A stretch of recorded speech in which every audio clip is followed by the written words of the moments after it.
नमस्कार, ये आकाशवाणी शिमला है। अब आप राकेश शर्मा से प्रादेशिक समाचार सुनिए। पहले आज के मुख्य समाचार। केंद्रीय मंत्री व भाजपा के स्टार प्रचारक अनुराग ठाकुर ने कहा, देश की जनता की चॉइस मोदी।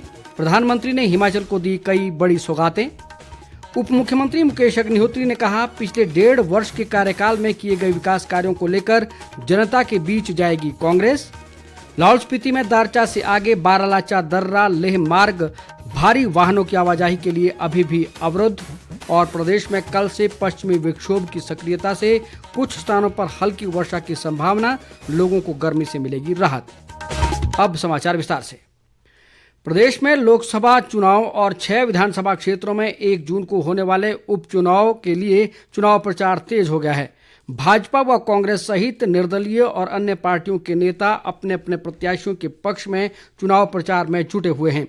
केंद्रीय मंत्री व हमीरपुर संसदीय क्षेत्र से भाजपा प्रत्याशी अनुराग सिंह ठाकुर ने आज बिलासपुर जिला के विभिन्न स्थानों पर चुनावी जनसभाओं को संबोधित किया। इस अवसर पर उन्होंने कहा कि वर्तमान समय में हिमाचल सहित पूरे देश में एक ही चॉइस है, मोदी, और लोग माई चॉइस मोदी ही बोल रहे हैं। अनुराग ठाकुर ने कहा कि लोकसभा चुनाव के 4 चरणों के बाद स्पष्ट हो गया है कि जनता ने स्थिर और ईमानदार सरकार यानी मोदी सरकार के लिए अपना वोट दिया है। एक ही गूंज है, my choice Modi, my choice Modi, my choice Modi. Modi ji का काम और नाम लोगों के दिलो दिमाग पर बोल रहा है और 4 चरणों के बाद ये स्पष्ट तौर पर पता लगता है कि जनता चाहती है स्थिर और निरंतर सरकार, एक ईमानदार और दमदार प्रधानमंत्री, एक ऐसा नेता जिसकी ईमानदारी के ऊपर कोई प्रश्न चिन्ह न खड़ा कर सके और एक ऐसा नेता जिसके दमदार काम के आगे कोई खड़ा ना हो सके। वो एक ही है, उनका नाम है नरेंद्र मोदी। और देश की जनता ने 25 करोड़ गरीबों को गरीबी रेखा से बाहर आते देखा। पिछले 10 सालों में लगभग 51 करोड़ से ज्यादा रोजगार के अवसर उत्पन्न हुए। महंगाई दुनिया भर में बढ़ी लेकिन भारत में नियंत्रण में रखी। देश का चहुमुखी विकास किया गया, जो कांग्रेस 60 सालों में नहीं कर पाई थी, मोदी ने वो 10 साल में करके दिखाया। ये कहता है मोदी का काम और दुनिया भर में मोदी का नाम। अनुराग ठाकुर ने कहा कि प्रधानमंत्री नरेंद्र मोदी ने हिमाचल को सदा अपना दूसरा घर माना है और इस छोटे पहाड़ी राज्य के लिए कई बड़ी सौगातें दी हैं। उन्होंने कहा कि प्रधानमंत्री ने आपदा के समय भी हिमाचल को हजारों करोड़ रुपए की मदद दी। मोदी जी जब छोटा नहीं सोचते और हिमाचल प्रदेश के लिए कभी छोटा मन नहीं किया, सदा बड़े खुले मन से दिया। आपदा के समय 20,000 मकान मोदी जी ने दिए, 1.5 लाख, 1 लाख 70 हजार रुपया एक मकान के लिए मोदी सरकार ने दिया। 1700 करोड़ अलग दिया। मनरेगा में हजारों करोड़ रुपए रास्ते, डंगे, बाकी काम कराने के लिए दिए। दूसरी ओर राज्य की सरकार ने शायद ही 10-20 करोड़ भी राज्य की सरकार ने अपनी तरफ से खर्च किया होगा। ये मोदी सरकार है जिसने आपदा के समय भी राज्य के लिए पूरी मदद की। अनुराग ठाकुर ने कहा कि मोदी सरकार ने देश का चहुमुखी विकास सुनिश्चित किया है। कांग्रेस के स्टार प्रचारक व उप मुख्यमंत्री मुकेश अग्निहोत्री ने कहा है कि देश की जनता में भाजपा के खिलाफ रोष है और कई राज्यों में भाजपा को लोकसभा चुनाव में एक भी सीट नहीं मिलेगी। ऊना में आज पत्रकारों से अनौपचारिक बातचीत में अग्निहोत्री ने कहा कि प्रदेश की कांग्रेस सरकार अपने 1.5 वर्ष के कार्यकाल के दौरान किए गए विकास कार्यों को लेकर जनता के बीच जा रही है और लोकसभा चुनाव सहित विधानसभा उपचुनाव में भी जीत हासिल करेगी। उन्होंने कहा कि कांग्रेस ने शिक्षा के क्षेत्र में उल्लेखनीय काम किया है और ऊना में 150 करोड़ की ट्रिपल आईटी के अलावा नर्सिंग कॉलेज और स्किल डेवलपमेंट सेंटर सहित अन्य संस्थान खोले हैं और कई विद्यालयों को स्तरोन्नत किया है। उधर कांगड़ा संसदीय क्षेत्र से कांग्रेस प्रत्याशी आनंद शर्मा ने भाजपा पर आरोप लगाते हुए कहा कि भाजपा लगातार झूठ का सहारा लेकर लोगों में नफरत फैलाने का काम कर रही है। चंबा जिला के डलहौजी में आज पत्रकारों से बातचीत में आनंद शर्मा ने कहा कि भाजपा ने 2014 से लगातार 10 साल केंद्र में राज किया लेकिन विकास के मुद्दों पर पार्टी नेता कोई बात नहीं करते। आनंद शर्मा ने कहा कि देश और प्रदेश की जनता भाजपा से दूरी बना रही है और इसके नतीजे 4 जून को देखने को मिलेंगे। वहीं हमीरपुर लोकसभा क्षेत्र से कांग्रेस प्रत्याशी सतपाल रायजादा ने चिंतपूर्णी विधानसभा क्षेत्र में चुनाव प्रचार के दौरान कहा कि कांग्रेस पर तुष्टीकरण का आरोप लगाने वाली भाजपा स्थानीय मुद्दों से भाग रही है।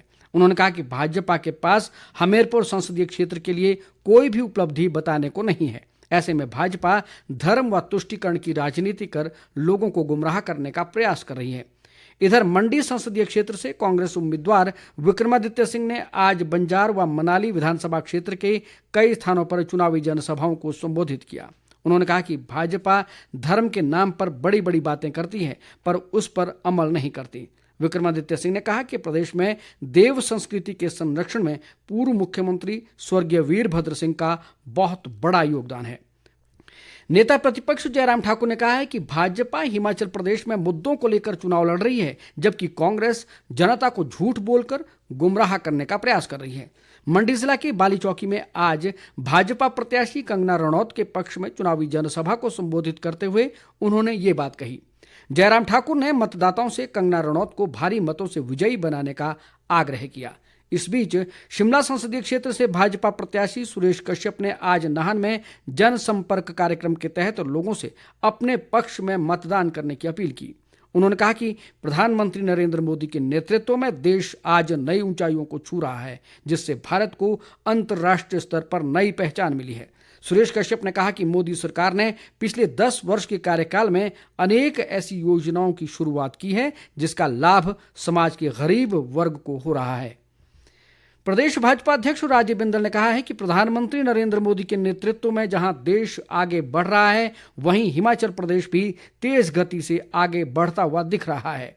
उन्होंने कहा कि प्रदेश में नामांकन प्रक्रिया के बाद चुनाव की तस्वीर साफ हो चली है और लोकसभा सीटों सहित विधानसभा उपचुनाव में भी भाजपा प्रत्याशियों की जीत तय है। बिंदल ने प्रदेश की कांग्रेस सरकार पर आरोप लगाते हुए कहा कि पिछले 1.5 साल में हिमाचल में विकास ठप हो गया है और सरकार की नाकामी जनता के सामने आ चुकी है। जनजातीय जिला लाहौल स्पीति में दारचा से आगे बारालाचा दर्रा लेह मार्ग भारी वाहनों की आवाजाही के लिए हिमपात के चलते अभी भी अवरुद्ध है। जिला उपायुक्त राहुल कुमार ने आज केलंग में पत्रकारों से बातचीत के दौरान बताया कि मौसम अनुकूल होने पर 20 मई तक इस मार्ग को भारी वाहनों की आवाजाही के लिए बहाल कर लिया जाएगा। उन्होंने कहा कि लगभग 200 भारी वाहन दारचा पुलिस चेक पोस्ट पर रोके गए हैं, जिनमें 350 से अधिक ड्राइवर, हेल्पर और अन्य लोग फंसे हुए हैं। उपायुक्त ने बताया कि जिला प्रशासन द्वारा उन्हें आवश्यक भोजन सामग्री सहित अन्य उचित व्यवस्था उपलब्ध करवाई गई है। उन्होंने लेह की ओर जाने वाले ट्रक व भारी वाहन चालकों से मनाली से आगे न आने की अपील की है।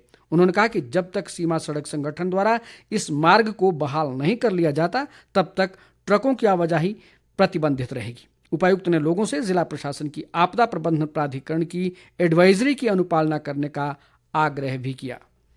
प्रदेश में कल से पश्चिमी विक्षोभ के सक्रिय होने से लोगों को गर्मी से राहत मिलने की संभावना है। उत्तर भारत में पड़ रही भीषण गर्मी का असर प्रदेश में भी देखने को मिल रहा है और राज्य के कई भागों में अधिकतम तापमान 40 डिग्री सेल्सियस से अधिक दर्ज किया जा रहा है। मौसम विज्ञान केंद्र शिमला के वैज्ञानिक संदीप शर्मा ने बताया कि प्रदेश में 15 मई का दिन इस महीने का सबसे गर्म दिन रिकॉर्ड किया गया।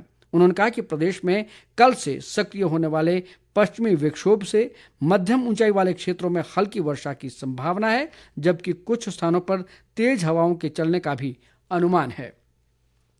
प्रदेश में लोकसभा चुनाव व विधानसभा उपचुनाव में मतदान प्रतिशतता बढ़ाने के उद्देश्य से निर्वाचन विभाग द्वारा स्वीप कार्यक्रम के माध्यम से लगातार मतदाताओं को जागरूक किया जा रहा है। इसी कड़ी में राज्य चुनाव विभाग के state election icon Jaspreet Paul ने आज किन्नौर जिला के TS नेगी राजकीय महाविद्यालय रिकांगपिओ में पहली बार मतदान करने वाले मतदाताओं को निमंत्रण पत्र प्रदान कर उन्हें मतदान के लिए प्रेरित किया। इस दौरान जिला निर्वाचन अधिकारी व उपायुक्त अमित कुमार शर्मा ने भी युवाओं को मताधिकार के महत्व के बारे में जागरूक किया। उधर चंबा विधानसभा क्षेत्र के विभिन्न स्थानों पर भी स्वीप कार्यक्रम के तहत लोगों को मतदान के लिए जागरूक किया गया। इसी तरह प्रदेश के अन्य स्थानों पर भी स्वीप के तहत लोगों को मतदान के प्रति प्रेरित किया जा रहा है। प्रदेश के सभी 6 सरकारी मेडिकल कॉलेजों में अब दिव्यांग विद्यार्थी निःशुल्क पढ़ाई कर सकेंगे। अटल मेडिकल व रिसर्च यूनिवर्सिटी मंडी के कुलपति ने 15 मई को इस संबंध में आदेश जारी कर दिए हैं। अब इन सभी 6 सरकारी मेडिकल कॉलेजों में MBBS, MD नर्सिंग व अन्य पाठ्यक्रमों में पढ़ाई करने वाले सैकड़ों दिव्यांग विद्यार्थियों को लाभ होगा। स्वयंसेवी संस्था उमंग फाउंडेशन के अध्यक्ष अजय श्रीवास्तव ने ये जानकारी दी। अंत में मुख्य समाचार एक बार फिर। केंद्रीय मंत्री व भाजपा के स्टार प्रचारक अनुराग सिंह ठाकुर ने कहा, देश की जनता की चॉइस मोदी। प्रधानमंत्री ने हिमाचल को दी कई बड़ी सौगातें।